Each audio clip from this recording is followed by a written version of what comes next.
Assalamualaikum Mas Tony.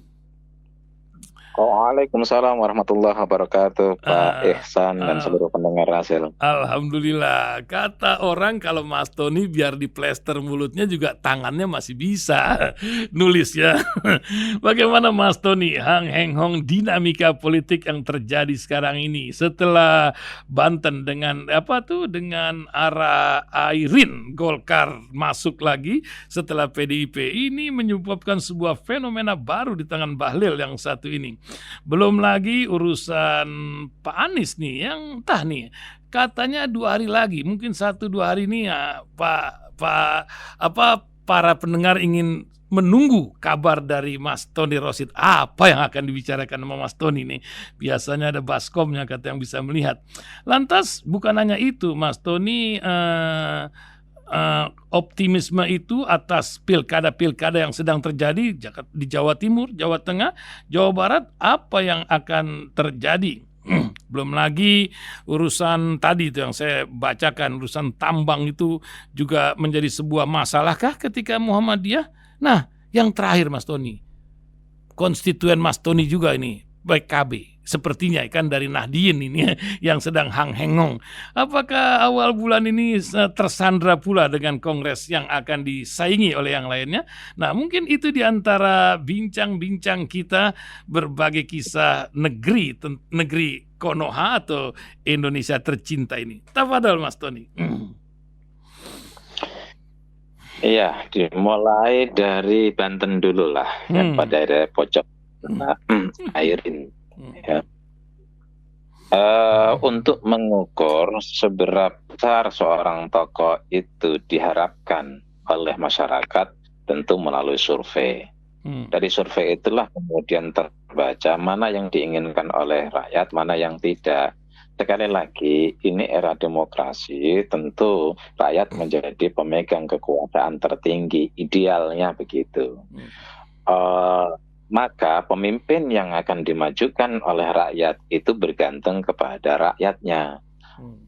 Integritas rakyat sebesar apa dan kapasitas rakyat sebesar apa, itulah corak dari pemimpin kita. Kalau rakyatnya mayoritas tidak berpendidikan, ya pemimpinnya akan lahir dari perspektif yang tidak rasional. Tapi kalau kemudian rakyat itu dipilih oleh pemimpin dipilih oleh rakyat yang mayoritas berpendidikan, maka kriterianya tinggi. Pas dari itu semua karena memang di Indonesia ini ya sekitar cuma 6% yang sarjana. Kemudian lulusan SMA cuma 21%.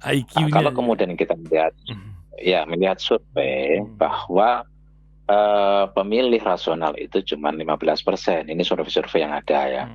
Artinya masyarakat atau pemilih yang waras yang memilih berdasarkan ini cocok menjadi pemimpin, ini enggak cocok. Itu cuma 15%, 85%-nya itu memimpin tidak menggunakan rasionalitasnya. Ya, akhirnya yang jadi pemimpin umumnya adalah mereka yang memang tidak banyak bisa diharapkan juga gitu loh. Karena begitu banyak orang-orang yang memiliki integritas, yang memiliki kapasitas ya, yang bisa diharapkan untuk membangun sebuah bangsa menjadi lebih baik, sebuah daerah atau wilayah menjadi lebih baik, mereka nggak nampak. Kenapa nggak nampak? Ya karena nggak punya duit. Dengan tidak punya duit itulah mereka tidak mampu untuk membangun popularitasnya, karena popularitas butuh duit. Nah, lepas dari semua itu, ya ini sebagai sebuah pengantar. Lepas dari semua itu, marilah kita melihat fakta-fakta yang ada, bahwa salah satunya di Banten, Airin lah yang kemudian diharapkan. Ada ekspektasi masyarakat kepada Airin karena elektabilitas tinggi. Ya, tetapi kemudian penentunya ini rakyat berhadapan dengan partai. Penentunya bukan partai, kecuali Airin kemarin misalnya Airin kemarin itu sudah menyiapkan independen, karena selain pilpres itu pilkada itu bisa independen. Nah, karena ada jaminan dari partai, maka yang entah jaminan atau tidak, optimisme lah paling tidak dari Partai Airin melalui jalur partai. Beda dengan di Jakarta, Anies dijanjikan akan dimajukan oleh 3 partai, 3 partainya menjelang semua. Kalau tahu kalau nggak mau, kalau istilahnya tidak akan mendukung ya jangan menjanjikan lah, gitu loh. Kira-kira seperti itu. 3 partai itu apa? Saya juga nggak tahu 3 partai itu apa. Udah lupa nampaknya Mas Mas tahu Tony. dari saya, gitu kan. Alamu. Kita kan makhluk pelupa gitu ya. Tahu itu. Jadi ya soal prank-ngeprank di dalam politik itu kan itu sering terjadi. Saya tidak mau mengatakan itu biasa karena takut kemudian ini kan normal. Beda. Biasa dengan normal itu beda ya, jangan salah pahami gitu. Jadi menipu dunia politik itu 10 tahun sedang membiasakan diri untuk itu. Itu yang repotnya begitu. Iya, jadi nggak begitulah. Jadi sebelumnya juga ada dunia prank-ngeprank, dunia menipu, dunia manipulasi, dunia berbohong dalam politik itu biasa. Ya, lebih parah lagi ketika 10 tahun terakhir, gitu aja bahasanya lebih tepat. Begitu. Jadi begini, soal terkait dengan Banten, terkait Banten itu Airin lah elektabilitasnya sampai 38-39%. Ya, ketika dia tidak mau menerima orang yang disodorkan menjadi wakil yang hanya elektabilitas 1%, sementara Airin punya popularitas, Airin punya elektabilitas, Airin punya akses jaringan, Airin punya infrastruktur jaringan yang luar biasa, Airin punya dana uang, gitu kan? Ya uangnya dari mana ya tanya ke Airin, saya kan nggak tahu, saya bukan saudara Airin kan. Jadi dari situlah kekuatan semua dimiliki oleh Airin, maka Airin mau. Tapi kan lagi-lagi pilih itu partai. Beruntung kemudian ada keputusan KPU atas perkara nomor 60. Disitulah terbuka di mana partai itu ya bisa mengusung ya kalau di Banten misalnya ya dengan 7,5% itu bisa mengusung dan Airin bisa diusung oleh PDIP. Karena itu tinggalkanlah Golkar. Tapi terlihat seperti itu Golkar bisa masuk gitu loh. Ya, bisa masuk lagi kepada Airin. Menurut saya langkah yang dilakukan oleh Golkar ini tepat. Ini kader dalam tanda kutip kader potensial lah, gitu kan. Kalau kader terbaik nanti banyak yang tersinggung, yang terbaik lebih banyak. Kader potensial untuk menang. Darahnya tuh kalau dikeluarin warnanya kuning gitu. Iya, ini kader potensial untuk menang, gitu kan. Kader potensial untuk menang. Kalau partai itu kan nalarnya nalar kemenangan. Ya kalau dengan kemenangan itulah kemudian mendapatkan mendapatkan akses untuk mendapatkan akses untuk dapat mengambil legitimasi dan logistik gitu kan. Ya kalau nggak ada kalau legitimasi aja nggak cukup logistik gitu kan. Ya kalau partai-partai mana ada sekarang, kalau mau bertanya mana ada, ngapain semua partai itu berupaya untuk masuk ke dalam koalisi kekuasaan ya karena logistik. Karena logistik ya, mau partai ideologis kah, mau partai kader kah, mau partai dakwah kah, mau partai bengek kah, pokoknya gitu kan mereka mengincar logistik gitu. Logistik ya kalau bicara tentang logistik ya halal haram di situ. Ya istilahnya ya muncullah juga oknum-oknum yang memang diberikan mandat untuk merampok uang negara gitu kan. Gitu aja. Jadi Pak Ihsan, kembali lagi ke soal Banten, apa yang dilakukan oleh Golkar secara politik ya itu tepat gitu loh. Jangan sampai kader yang potensial ini kemudian diambil oleh orang lain. Enak aja lu, gue yang mendidik, gue yang ngasih tempat, enggak lu ambil aja, datang ke situ. Yang penting menang dulu bagi mereka lah ya. Kemudian setelah menang bertarung itu soal lain. Setelah menang nanti Airin mau kemana, kan tahu-tahu setelah menang Airin masuk PSI, kita nggak tahu juga kan, gitu kan. Yang penting menang dulu, gitu. Nah, ini kan bagian dari dinamika gitu loh. Ya persoalannya kemudian kalau kemudian kita bergeser ke Jakarta, ya ketika melihat Anies potensial, ya sayang kalau kemudian nggak dia. Lagi-lagi ini berbenturan dengan dua hal. Satu logistik, yang kedua kedua penyanderaan, intimidasi. Intimidasi ini itu tadi udah dibaca kalau berita itu. sudah misalnya Pak Ihsan gitu kan, Pak Ihsan punya anak buah di Rasil, kemudian Pak Ihsan diminta untuk mengikuti jalurnya penguasa lah, misalnya penguasa mana aja lah, penguasa Mesir atau penguasa Palestina, kita nggak tahu, pokoknya penguasa lah. Terus kemudian Pak Ihsan dibilang, Pak Ihsan kalau Pak Ihsan Korea Utara gitu. Atau Korea Utara lah gitu. Pak Ihsan kalau Somalia lah yang paling enak, Somalia lah gitu. Pak Ihsan kalau tidak mengikuti kami gitu kan, itu anak buah Pak Ihsan kita sikat, ya nggak apa-apa. Itu bagian daripada martir gitu kan, itu bagian daripada pengorbanan. Ya memang harus Pak Ihsan ngelawan, diambil lah gitu kan anak buahnya gitu kan. Terus kemudian Pak Ihsan ngelawan lagi, tidak mau lagi, bukan ngelawan lah, tidak mau, ambil satu lagi. Yang ketiga Pak Ihsan mau, wah ini nggak bisa, ini nggak efektif kalau melalui anak buahnya. Gimana caranya? Melalui anak-anaknya Pak Ihsan. Anaknya nggak bisa, menantunya Pak Ihsan. Menantunya nggak bisa, ponakannya Pak Ihsan. Kalau sudah begitu, apa yang bisa Pak Ihsan jalankan lagi? Satu sisi, kalau saya relakan anak saya akan bermusuhan dengan istri saya akan bermusuhan dengan keluarga besar saya, dengan besan saya dan sebagainya. Ini masalah ini. Bikin masalah gitu. Gitu ya. Nah, inilah yang kira-kira inilah gambaran yang terjadi dalam dinamika politik pilkada ini, Pak Ihsan.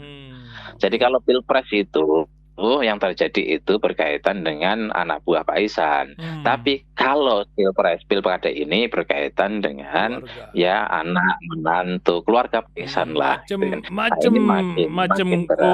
Macam organisasi di Italiano sana ya, begitu Bang? Iya, begitulah kira-kira. Ya, sehingga masyarakat kemudian menganggap kalau ini dibiarkan terus-menerus akhirnya menjadi kewajaran. Kalau sudah menjadi kewajaran, rusaklah bangsa ini karena tidak punya standar moral dan etika di dalam berpolitik. Ya, saya teringat apa yang dikatakan oleh Hitler, kebenaran adalah kesalahan yang dilakukan 1000 kali. Ketika diulang-ulang, ini akhirnya standar moral dan etika kita yang masuk di dalam memori publik gitu, akhirnya itu adalah sebuah kebenaran, dan ini berbahaya. Ya, berbahaya. Dari situ, tapi yang lebih berbahaya lagi gitu kan, ya Pak Ihsan itu orang yang beriman, apalagi rajin tahajud, rajin sholat subuh gitu kan. Terus kemudian datang seseorang untuk merayu Pak Iman, udahlah nggak usah tahajud kamu, udahlah ya tahajud nggak apa-apa, tapi nggak usah terlalu kelihatan fanatik lah. Iya, kan? Ya, minumannya cukup teh pahit aja lah, nggak usah yang lain. Ini gue kasih mobil Avanza. Terus kemudian tergoda, ini lebih parah. Kalau mau benar Ferrari, masyarakat wajar Ferrari. Kalau cuman Avanza, waduh. Kalau cuman 100 miliar, 350 miliar, saya pikir kecil lah. Tapi kalau kemudian dikasih 5 triliun, nah barangkali kita wow gitu loh. Wajar kalau kemudian tergoda. Cuma 100 miliar, 350 miliar, masa tergoda. Kira-kira gitu loh. Nah, ini konteksnya Pak Ihsan ya, bukan yang lain-lain ya. Saya juga bakal mikir nih, wah Rasil nggak bakal minus lagi tiap akhir bulan ini kalau misalnya dapat segitu. Iya, kalau cuma dapat 5 triliun kan, Rasil nggak minus itu Pak Ihsan. Mantap kan? Gitu ya. Iya. Jadi kira-kira seperti itu gambaran di dalam pilkada ini, termasuk di DKI. Tapi dinamikanya menjadi sangat kencang ketika muncullah keputusan KPU, keputusan MK atas perkara nomor 60 itu. Ini menjadi soal di DKI. Apakah kemudian keputusan dengan begitu maka PDIP muncul. PDIP lah kemudian akan mengusung Anies. Apa keuntungan PDIP mengusung Anies begini? Ini kan bicara politik itu kan bicara keuntungan. Keuntungan itu bukan hanya keuntungan finansial. Dan PDIP sampai jam segini belum deklarasi kan, begitu Mas Tony ya? Sampai jam segini belum deklarasi kan? Iya, kemarin kan sebenarnya Senin direncanakan akan deklarasi jam 13. Mendadak tidak jadi deklarasi karena ada Hang Hingkong kalau mengutip bahasanya Pak Ihsan itu. Ya, betul. Belum ada yang move on lah. Sampai sekarang tidak ya. Kita bicara tentang keuntungan plus minusnya lah, keuntungan dan kerugian bagi PDIP. Kita lihat track record DIP di Jakarta bagus dan pernah bisa mengusung sendiri menjadi ketua DPRD karena menjadi pemenang. Tetapi ketika mereka berhadapan dengan konstituen Anies, dengan menyerang Anies, berhadapan dengan konstituen Anies yang menjadi rising star ya, yang sedang naik popularitas dan elektabilitasnya, apa yang kemudian dialami oleh PDIP turun itu dari 25 menjadi 15 dalam jauh. 2 kali pemilu. Sebelumnya malah 30. Artinya sudah tidak bisa mengusung sendiri dan sekarang tidak bisa menjadi ketua DPRD. Disadarilah itu kemudian oleh DPD DPW ya, oleh DPW dan pengurus di seluruh Jakarta, maka mereka meminta Anies mengusulkan nama untuk dimasukkan kepada Anies gitu.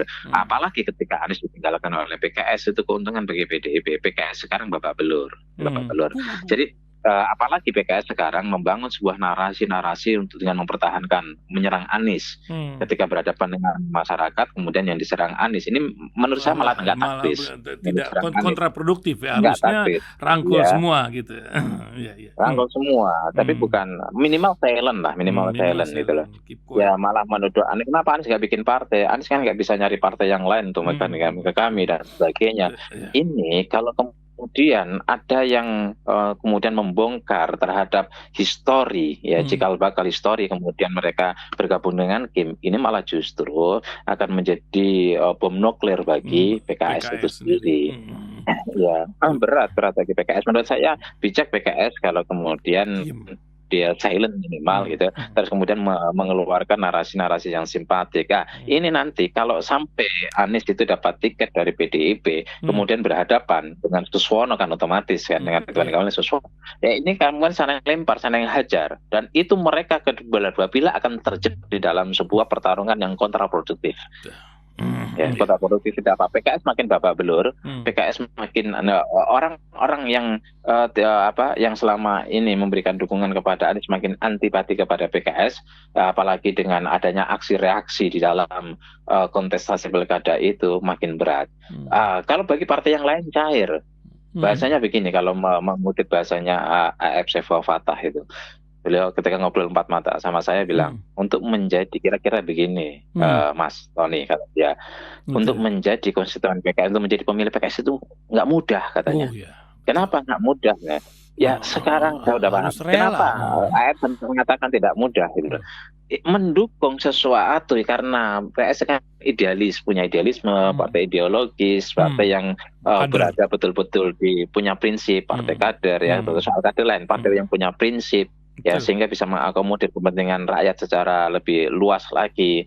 Ya, pada saat mendukung PKS, ada orang lain sedang makan, istilahnya kayak sedang puasa siang-siang ya. Orang lain itu ya sedang makan siang-siang dengan makanan nasi kebuli dan sebagainya gitu loh. Ya nggak mudah kan, padahal itu puasa sunnah gitu loh. Ya, misalnya ini puasa Senin Kamis, Senin dibatalkan juga nggak apa-apa. Samping itu pada makan keluarga itu lagi hajatan, kita puasa Senin Kamis gitu kan. Nah itu coba bayangkan, keluarga kita sedang hajatan, pesta pora ya, tasyakuran, kemudian kita puasa Kamis. Itulah gambaran kira-kira untuk menjadi pemilih PKS itu. Puasanya 10 tahun pula lagi puasanya ya. Ada orang bilang gitu kan, ayo kita Ramadan itu puasa, ini analogi yang lain, Ramadan kita puasa wajib itu, dan Ramadan kita puasa wajib, mari kita berpuasa semua. Kemudian ketika ada orang ngajak gitu, ya kita ngikut puasa Ramadan gitu loh. Tahu-tahu yang ngajak itu siang-siang di bulan Ramadan makan sate gitu loh. Kan gemes jadinya gitu.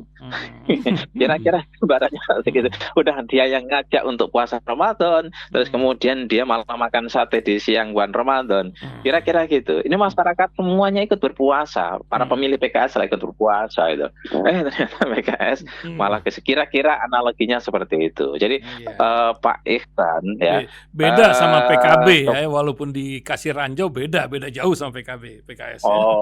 Mau PKB, mau Nasdem, mau Golkar, mau yang lain-lain beda. Mereka itu mau milih capresnya siapa, kemudian cagupnya siapa ya, terutama cagup di DKI nggak ngaruh. Kalau mereka teriak sedikit, besok turun diajak makan selesai gitu loh. Ya. Sementara hubungan antara konstituen dengan PKS bukan hubungan di meja makan. Itu problemnya. Dalam darah. Sementara hubungan partai-partai yang lain dengan konstituennya sering kali di antaranya berhubungan sering kali mereka itu nongkrong di kafe, makan bersama, minum kopi. Ya sama PKS kan enggak. Hubungan sama PKS itu gitu kan. Aku tahu kamu tahu aku, kira-kira gitulah. Maka tidak bisa dinetralisir. Oh, sering kali orang bilang begini, ini yang keliru. Nanti setelah pemilu kan orang lupa. Dalam konteks ini enggak. Pemilih PKS itu adalah pemilih kelas menengah atas, pemilih orang-orang berpendidikan, pemilih orang-orang yang punya idealisme, punya prinsip. Jadi ketika prinsip-prinsip itu tidak ini, ya, analogi yang lain juga lah. Ada seorang perempuan cantik, dia semuanya dapat lah di situ. Dilamar oleh saudagar minyak, nggak mau dia. Dilamar oleh saudagar kapal, nggak mau dia. Dilamar oleh saudagar tambang, nggak mau dia. Dilamar oleh orang yang punya showroom mobil 5, nggak mau dia. Dilamar oleh seorang pilot, nggak mau dia. Ternyata dia dilamar oleh orang yang punya toko kecil. Mau dia. Kenapa? Karena kamu tanggung jawab dan setia, katanya. Kan? Ya, gitu ya. Tapi dalam perjalanan setidaknya itu ada. Tetapi seiring dengan perjalanan waktu, kebutuhan keluarga makin banyak, gitu kan.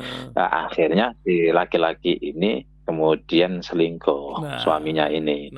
Ketika selingkuh, kenapa selingkuh? Iya, karena kamu tidak memberikan, tidak mendorong aku untuk usaha. Jadi usaha aku gagal terus, usaha aku ya gini-gini terus, nggak pernah maju. Sementara orang ini itu punya modal, orang ini punya bisa motivasi saya untuk usaha maju itu loh. Mas, katanya, kenapa aku tidak menuntut kamu maju dan punya banyak duit? Dulu saudagar minyak aku tolak, dulu seorang pilot dengan gaji tinggi aku tolak, dulu yang punya 5 showroom mobil aku tolak, dulu saudagar kapal aku tolak, saudagar tambang aku tolak. Kenapa? Yang aku butuhkan adalah kesetiaan, dan itu ada di diri kamu, bukan uang. Kalau aku mencari uang dari mereka. Tapi kalau kemudian kamu mencari uang dengan perempuan itu supaya kamu kaya, bukan itu yang kebutuhkan. Yang kebutuhan cuma kesetiaan gitu yang kita korbanin, pontang-panting, beli kaos, bikin spanduknya semua.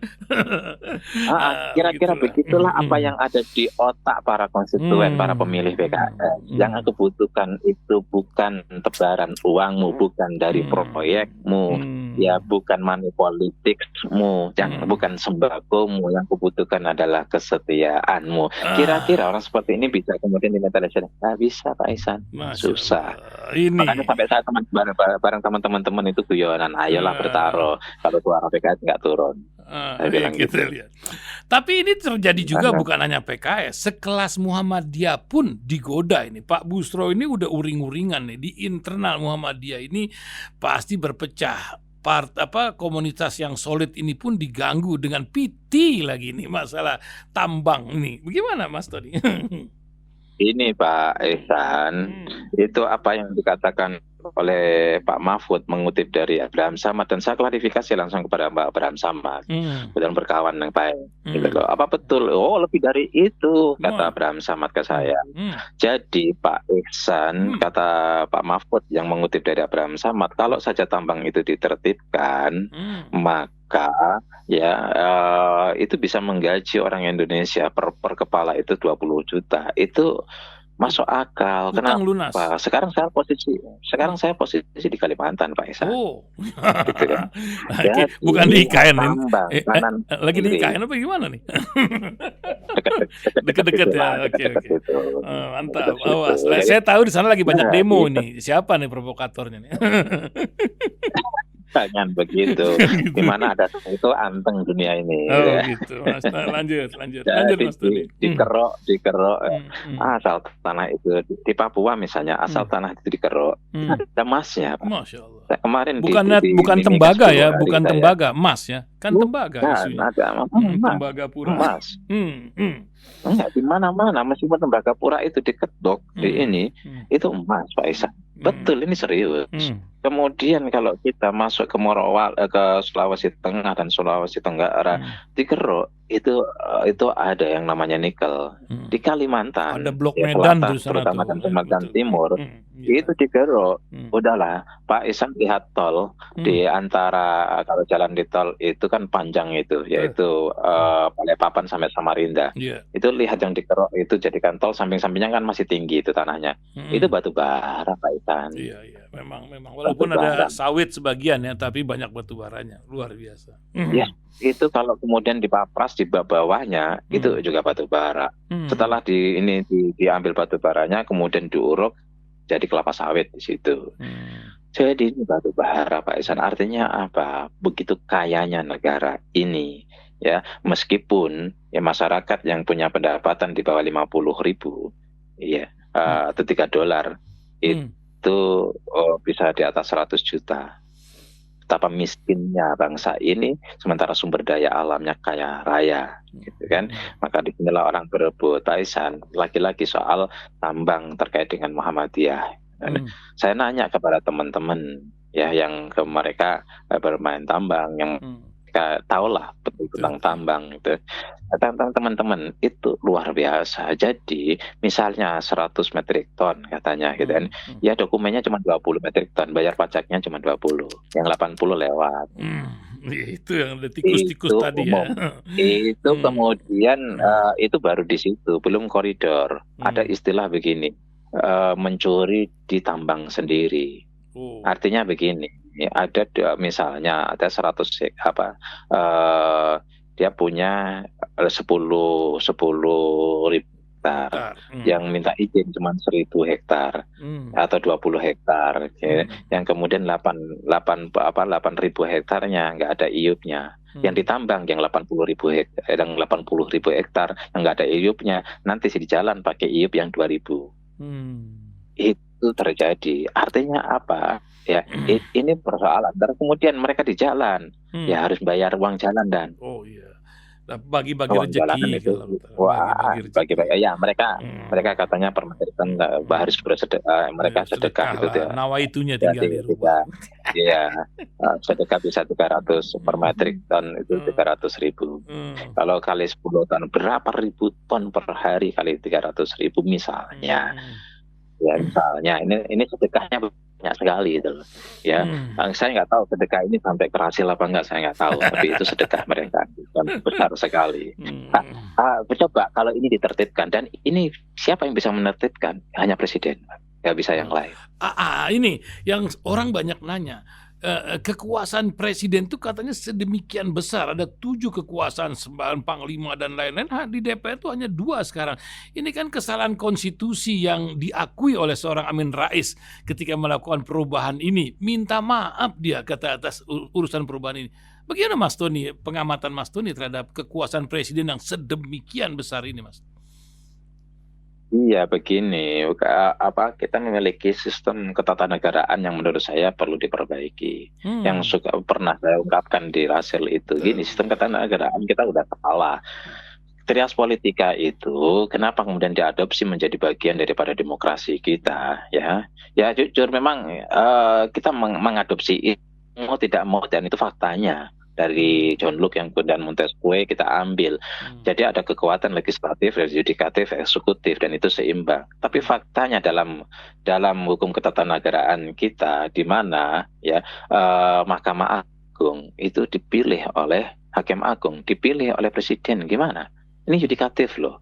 Kalau yang memilih presiden, ya berarti ya kekuasaan presiden, apalagi melalui DPR juga.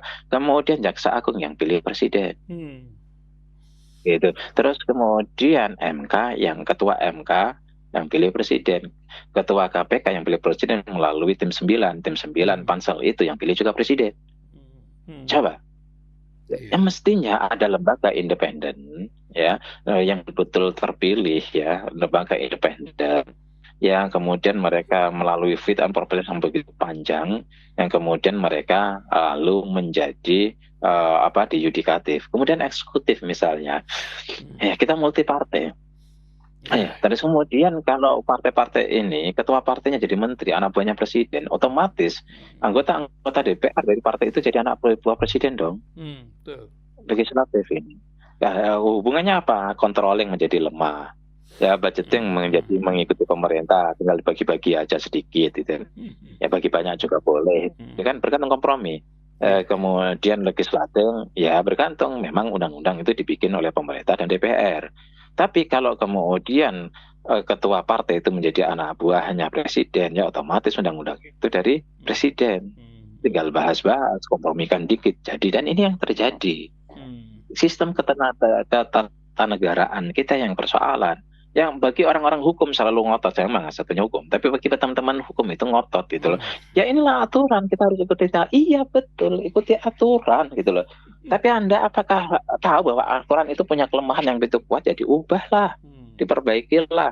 Jangan kemudian dijadikan kesempatan untuk dimanfaatkan. Itu terutama para pakar-pakar hukum, khususnya pakar-pakar hukum ketatanegaraan yang berada di kubu pemerintah atau berada menjadi pembackup dari penguasa. Dan selalu narasinya seperti itu. Ya, aturannya begini, contoh kayak MK kemarin dan sebagainya. Ini kan jelas ada kelemahan-kelemahan hukum yang ada. Ya, mestinya diamandemen dong undang-undang itu.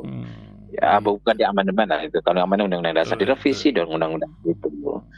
Ya, ini kenapa mereka tidak mengusulkan bahwa undang-undang itu ada cacat, ada masalah, bukan cacat hukum tapi ada cacat etika, ya ada cacat prinsipil, ya. Cacat prinsipil itu dan cacat etika itu apa? Ada celah yang begitu luas untuk orang melakukan manipulasi, orang menggunakan kekuasaannya, maka harus diusulkan revisi undang-undang. Tapi gak sulit kalau kemudian pemerintahnya itu adalah yang menggunakan celah itu, nggak mungkin dari mereka sendiri. Begini kira-kira Pak Ihsan, saya teringat apa kata Karl Marx itu, nggak mungkin. Ini bahasa Marx terkait dengan kapitalisme ya, bukan terkait dengan pemerintahan ya. Tapi bisa menjadi pelajaran buat kita. Kata Marx ya ketika mengkritik kapitalisme, nggak mungkin gitu monyet itu gitu menggergaji dahan yang dia dudukin. Karena akan jatuh. Nah, itu bahasanya. Artinya apa? Ini menyindir. Maka karena itu buruh harus melakukan sebuah perlawanan, harus mengambil itu dengan paksa, harus menurunkan monyet-monyet itu, kira-kira gitu. Nah, dalam konteks ketika kekuasaan itu ya mendapatkan sebuah celah untuk memperbesar kekuasaannya, maka setiap celah-celah dalam undang-undang itu akan dipakai. Nggak mungkin kemudian mereka justru mengusulkan adanya revisi undang-undang yang merugikan nafsu mereka, yang menutup celah bagi nafsu mereka. Itu kira-kira gambarannya Pak Ihsan. Nah, maka dari itu Muhammadiyah wajar Busro itu paham betul banyak masalah. Di tambang itu isinya Pak Mafia. Ya kemudian ya harus teliti, harus waspada. Jangan kemudian Muhammadiyah masuk dan terjebak di dalamnya, tambang bermasalah. Ya inilah bedanya misalnya NU dengan Muhammadiyah. Kita juga berharap NU melakukan hal yang sama sebagai Muhammadiyah, hati-hati, waspada. Ya tidak semua tidak semua obat, katakanlah butuh ormas itu terhadap uang. Itu katakanlah uang itu obat, tidak semua obat itu menyegarkan. Tidak semua obat itu menyembuhkan, ya. Tapi ya, kalau narkoba itu dijadikan sebagai obat kelihatannya langsung badan seger, tapi setelah itu lunglai. Harus waspada. Jangan sampai tambang ini menjadi narkoba. Masya Allah. Terakhir sebagai penutup Mas Tony, sudah 35 menit kita berbincang ini. Mungkin ada closing yang mesti Mas Tony garis bawahi dari bincang kita pagi ini, Mas Tony. Iya, bahwa kita tahu kapal negara ini sedang menuju kepada tempat yang tidak kita inginkan, bukan tempat yang menjadi keinginan para penumpangnya. Maka kewajiban para penumpangnya itu mengingatkan ya kepada para nakoda, ya para nakoda atau orang-orang di sekitar nakoda untuk kembali ke rute di mana itu menjadi sebuah harapan semua penumpang itu. Jangan berhenti untuk berteriak, jangan berhenti untuk mengingatkan, jangan berhenti untuk mengkritik, jangan berhenti untuk membisikkan ke telinga para nakoda itu agar kembali ke yang benar. Maka demo mahasiswa kali ini dan demo masyarakat kali ini, saya pikir itu perlu terus disuarakan agar 17 tujuannya satu, mengembalikan rute kapal itu agar kembali kepada jalur yang diinginkan, disepakati, bukan hanya diinginkan, disepakati ketika kapal itu dibuat, yang itu dalam pembukaan Undang-Undang Dasar 45. Terus bersemangat para mahasiswa, terus bersemangat masyarakat, rakyat untuk selalu dan terus-menerus mengingatkan kepada para nakoda yang mungkin karena banyak minum whisky ya di pesawat itu di private jet itu banyak minum whisky dan banyak terlalu banyak belanja di Amerika ya, mau perlu diingatkan begitu Pak Ihsan. Masya Allah, ini juga ada berita baru nih, Riza Patria mengundurkan diri dari Tangsel akibat Golkar kemarin mungkin ya, wallahualam. Tapi kita akan lihat dinamika 2 hari ini luar biasa nih. Ya. Terima kasih Mas Tony pagi ini. Sama-sama Pak Ihsan. Assalamualaikum warahmatullahi wabarakatuh. Waalaikumsalam warahmatullahi wabarakatuh.